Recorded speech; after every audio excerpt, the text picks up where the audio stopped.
Bonjour la communauté digitale, c'est Alban de ma Digital Technique. Alors dans cette vidéo, nous allons voir comment traquer l'ajout au panier sur votre site. L'ajout au panier, justement, c'est l'une des activités les plus importantes, l'un des événements les plus importants que peut faire un visiteur sur votre site. Donc justement, savoir combien de fois l'ajout au panier a été fait est une information vraiment très très importante. Nous allons voir comment faire pour traquer cet événement par le biais de Google Tag Manager et envoyer les informations à Google Analytics. Abonnez-vous à notre chaîne, activez la cloche de notification pour être notifié pour les prochaines vidéos. Suivez-nous dans nos réseaux sociaux parce que justement sur Facebook et sur Instagram, nous publions aussi beaucoup de contenu de qualité. Bonne vision. Bonjour la communauté digitale. Bienvenue sur ma Digital Technique, ton canal qui parle de marketing digital. Dans ce nouveau tutoriel, nous allons parler d'un événement extrêmement important pour tout site, dans tout site e-commerce. Il s'agit de l'ajout au panier. En effet, l'ajout au panier, c'est l'une des actions les plus importantes avant d'arriver à la conversion. Quand je parle de conversion, je parle de l'achat.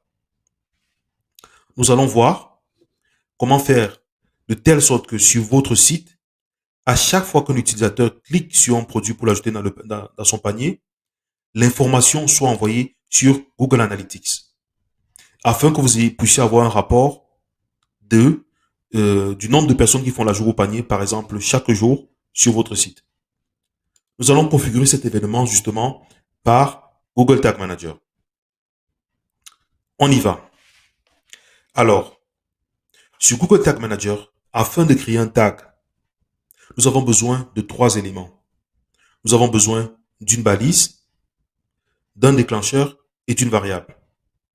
Vous pouvez créer ces trois éléments quand vous voulez. Il n'y a pas une suite qui est fixe dans la création de ces éléments. Dans le cas de l'ajout au panier, par exemple, nous allons commencer par créer une variable. Nous allons créer des variables de type de clic. Pourquoi? Parce que justement, quand on ajoute un produit dans le panier, on fait un clic. Si ici, par exemple, dans ce site-ci, je viens là, par exemple, et si je veux ajouter un produit dans le panier, vous voyez très bien, bon, ça c'est évident. Je dois faire un clic, je dois cliquer justement sur le produit, et après, je fais ajout au panier, qui est un autre clic. Donc, la première des choses à faire, c'est justement, c'est d'activer les variables de type clic, les variables qui vont lire les clics. Alors, pour ce faire, je viens ici sur Google Tag Manager, justement, et je vais parmi les variables intégrées. Je viens là, je vais maintenant aller chercher les variables de clic. Dans mon cas, elles sont déjà activées. Mais si chez vous, elles ne sont pas activées, vous devez toutes les activer, ces variables-ci. Donc ça, c'est le premier step. Créer les variables. Ensuite, nous allons créer le déclencheur. Parce que justement, le déclencheur, le déclencheur dira quand est-ce que le tag que nous sommes en train de créer va s'activer. Donc, justement, la deuxième étape, c'est ça, la création du déclencheur.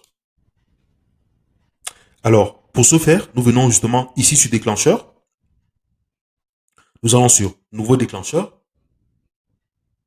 Nous allons aussi créer un déclencheur qui s'active lorsqu'il y a des clics.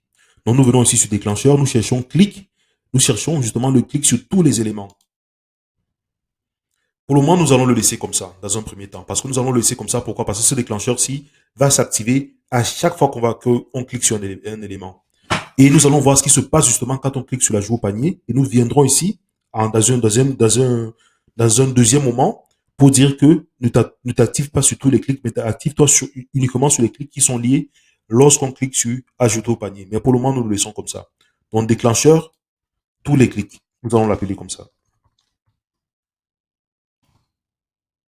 On enregistre. Voilà, c'est déjà fait.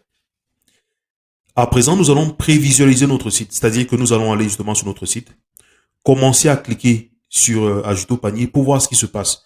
Quelles sont les variables, donc avec les variables que nous avons activées, quels sont les éléments, quelles sont les informations que nous pouvons avoir.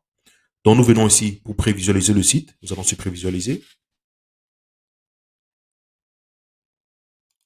OK.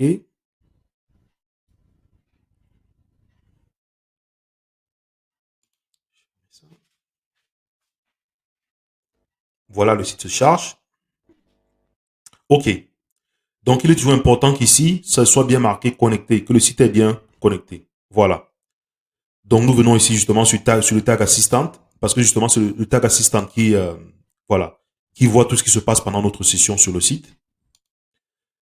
Alors, nous choisissons justement une boutique avant de commencer à faire l'ajout au panier. Pour être sûr aussi que tout se passe bien, nous venons ici sur tag assistant, c'est bien. Il a bien choisi la boutique dans laquelle nous sommes. Donc, nous allons justement passer à présent à l'ajout au panier. Donc là, ce que nous allons faire justement, nous allons ajouter un produit au panier. Nous allons choisir ce pack-ci par exemple. Nous cliquons OK et nous venons là, ajouter au panier. Ajouter au panier. C'est le dernier clic que nous allons faire, que nous avons fait. Alors nous venons ici sur Tag Assistant pour voir ce qui s'est passé justement lors de ce dernier clic que nous avons fait. Pour justement avoir les informations qui nous intéressent. Nous voyons que nous sommes sur le bon produit qui s'appelle Achat Pack du mois. Pour être sûr encore, c'est bien ça. Achat Pack du mois large. Donc c'est très bien, nous sommes sur le bon produit. Nous allons justement regarder le dernier clic qui était celui-ci. Quand on clique justement sur ce clic-là, nous allons sur les variables. Vous voyez justement les variables que nous avons activées précédemment pour voir quelles informations nous donnent. Ça nous dit que quand on clique sur ce produit-là, sur la clic classe, nous avons ça, par exemple. Donc nous pourrons peut-être prendre ça comme information pour aller modifier le déclencheur. Nous avons aussi ça. Ça nous dit que sur le texte, le clic texte est égal à ça et à ça. Ajouter au panier. Nous avons même aussi le click element, mais bon, nous n'allons pas prendre ça parce que comme vous pouvez voir, le click element, c'est énorme, il y a vraiment trop de choses. Alors, nous allons venir ici, nous allons prendre le click texte. Pourquoi pas? Click texte, ajouter au panier.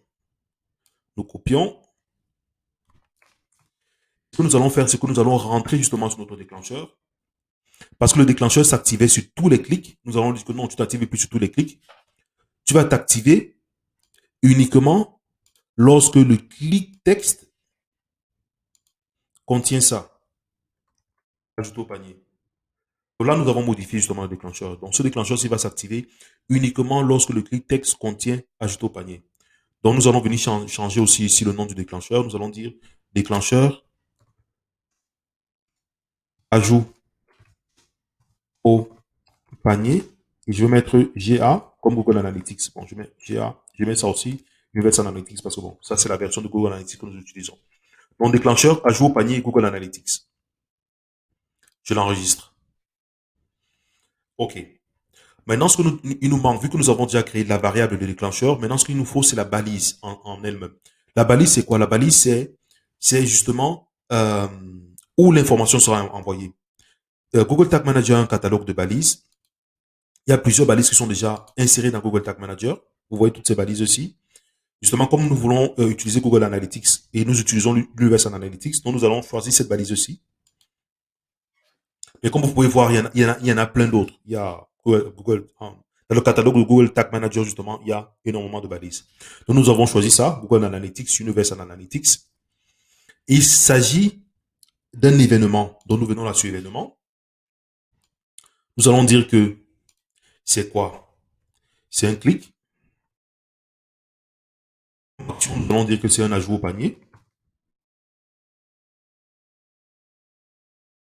Nous allons mettre un libellé quand même, parce que pourquoi pas? Le libellé donne toujours beaucoup d'informations, quoi. Je veux dire, parce que nous pouvons avoir plein d'événements, par exemple, dans notre compte, et le libellé va nous permettre d'avoir encore plus d'informations, des informations plus précises sur l'événement, quoi.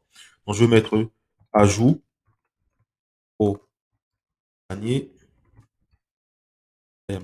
Bien sûr, ce n'est pas obligatoire de mettre le libellé quand on est en train de configurer un événement. Mais je le mets, bon, ce qui est obligatoire, c'est quand même la catégorie et l'action. Le libellé n'est pas obligatoire du tout. Je viens ici sur ce que je viens chercher justement après, la variable qui est l'idée du compte Google Analytics parce que justement, ça va me demander, tu vas l'envoyer sur quel compte Google Analytics. Donc justement, je mets la variable qui est l'idée du compte Google Analytics. Ce n'est rien d'autre que ça. Quand vous venez ici sur votre compte Google Analytics, quand vous partez sur administration, vous partez justement sur la propriété. Vous venez ici sur information de suivi. Vous venez là sur code de suivi. Et c'est ça, justement. C'est ça qui est cette variable-ci qu'il faut mettre justement quand on va configurer l'événement. Donc, j'ai configuré la balise. À présent, ce que je vais faire, c'est que je vais ajouter le déclencheur. Voilà. Ça, c'est le déclencheur que nous avons à peine créé. Déclencheur, ajout au panier, Google Analytics, Universal Analytics. Je l'ajoute. Et je vais justement mettre le titre, je vais mettre un titre justement pour la balise parce que ça c'est très important bien sûr. Justement, le titre que je vais donner à ma balise, je vais l'appeler ajout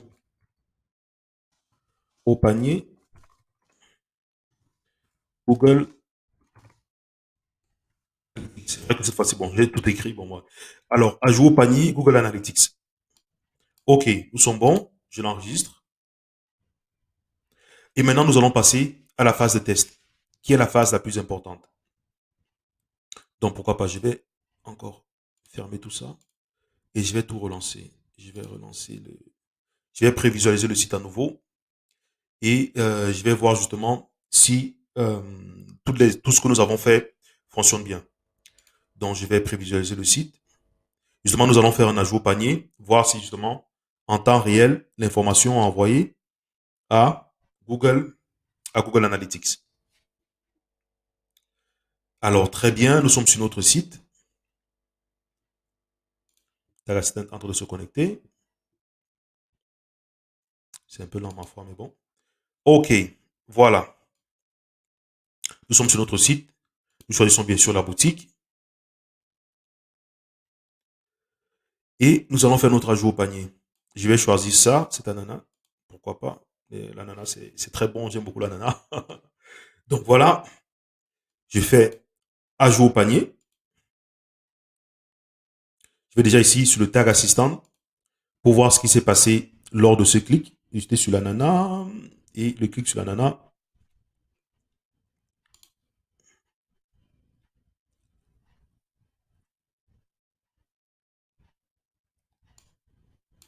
J'ai l'impression que ça l'a pas pris, mais bon, je vais refaire un clic. Ajout au panier. OK. Voyons si ça a été compté là. Voilà, le clic est là. C'est bon. Je vois que lorsque ce clic a été fait, notre tag a été envoyé. Vous voyez là, ajouté au panier. Lors de ce clic sur l'ananas. Donc, je vais venir ici sur Google. Je vais venir en temps réel aussi sur Google Analytics pour voir justement si cette information est envoyée en temps réel sur Google Analytics parce que c'est le plus important. Donc, je suis là en temps réel. Je vois que ma session est tracée. Je suis avec le tag assistant, donc tout va bien, c'est bien moi. Je suis là sur Ananas. OK, très bien. Donc, le plus important, c'est que je vais maintenant sur événement pour voir si l'événement a été envoyé justement en temps réel. Et je regarde, voilà, mon événement est envoyé. Donc, voilà, vous avez vu, c'est comme ça que justement, il faut configurer l'ajout au panier avec Google Tag Manager et pouvoir envoyer l'information sur Google Analytics. Ce qu'il faut faire, bien sûr, en ce moment, c'est il faut publier le tag. Ça, c'est très important. Toujours, toujours, toujours publier les tags, en fait. Après avoir fait le test, donc je vais envoyer. Je vais mettre là création de l'événement joue au panier Google Analytics. Et euh, je vais copier tout ça et je le colle là. C'est bon, je publie justement la modification que je viens de faire. Je vais publier ma version. Ça c'est très important justement. On va un peu parler de ça pendant 2 secondes. En fait, l'avantage, ce qui est bien avec Google Tag Manager, c'est que justement quand vous vous trompez, quand vous publiez une version et il y a peut-être eu un souci, là nous sommes sur la version 35. Vous pouvez très bien faire une régression de version, c'est-à-dire que vous pouvez vous dire que je suis sur la version 35, mais ce n'est pas ce que je voulais. Vous pouvez changer la version, venir sur une version antérieure à la version dans laquelle vous êtes. Avec Google Tag Manager, ça c'est tout à fait possible de le faire quoi. Donc il faut savoir que ça c'est c'est l'une des possibilités que nous avons justement avec Google Tag Manager et c'est important justement de le faire. Quand vous publiez vos versions, justement, il faut aussi toujours les commenter. Ça aussi, c'est très important parce que pour savoir en fait ce que vous avez fait, quoi, justement. Donc, merci d'avoir regardé ce tutoriel. Euh, Abonnez-vous à notre canal. N'oubliez pas d'activer la cloche de notification et suivez-nous également dans nos réseaux sociaux parce que nous publions énormément énormément de matériel lié au marketing digital. Merci beaucoup et bonne journée.